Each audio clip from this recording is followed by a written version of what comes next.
Okay, let's talk about something that's shaping the future of Asia, Trump's war with China, and how India got dragged into the middle of it. This isn't just about tariffs or trade deficits. This is about global power, military alliances, border clashes, and a world that's shifting fast. And India? Caught right in the crossfire. Sometimes by choice, sometimes not. Let's break it down. The trade war that set everything off.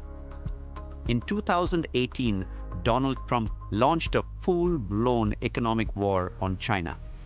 Tariffs, retaliations, billions of dollars in goods locked up in a standoff.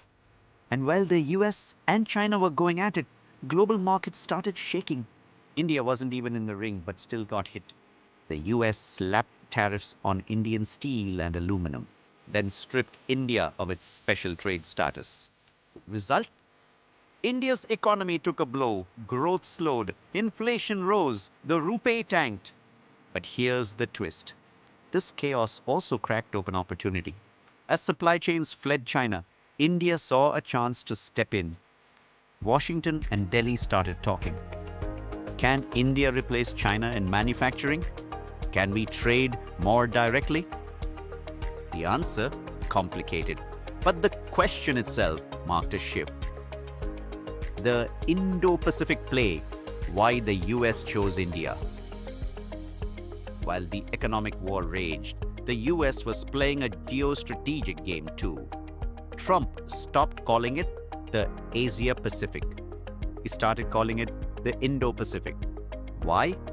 Because India was now central to America's plan to counter China's dominance. The US revived the Quad: India, Japan, Australia, and America. Think of it as a four-nation shield to block China's expansion. Trump's Pentagon even renamed its Pacific Command. Now, it's the Indo-Pacific Command. That's how serious they got. India suddenly became a pillar in the US strategy.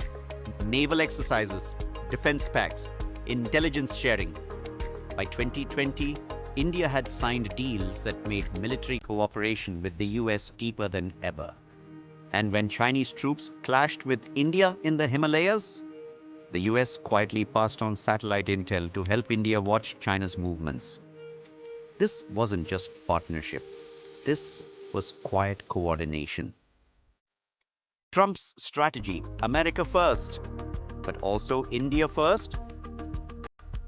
Trump's foreign policy was blunt. America first, tariffs everywhere, pulling out of global deals. He even called India the tariff king and threatened more taxes.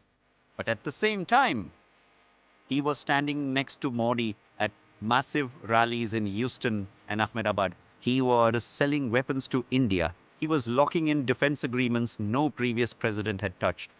It was a weird combo, but tough on trade, but tight on security. Because Trump knew if America wants to push back on China, it needs India on side. Modi's tightrope between Beijing and Washington. Now here's where things get tricky. Modi wasn't blindly following Trump. India didn't want to become just another piece in America's anti-China strategy. So Modi played a dangerous balancing act. Yes, India joined the Quad. Yes, it banned Chinese apps after the Galwan Valley clash. Yes, it ramped up defense with the US. But at the same time, India stayed in BRICS and the Shanghai Cooperation Organization, forums led by China and Russia. Modi didn't want to fully commit to either camp. Because if this rivalry exploded, India didn't want to be the battlefield. It's like walking a diplomatic high wire with no safety net. And for now, Modi hasn't fallen off. The bigger game, a power shift in Asia. Step back for a second. What's really happening here? This isn't just Trump versus China. This is a massive power shift in Asia. China's throwing cash everywhere with its Belt and Road Initiative. It's building islands in the South China Sea, expanding its navy, militarizing ports.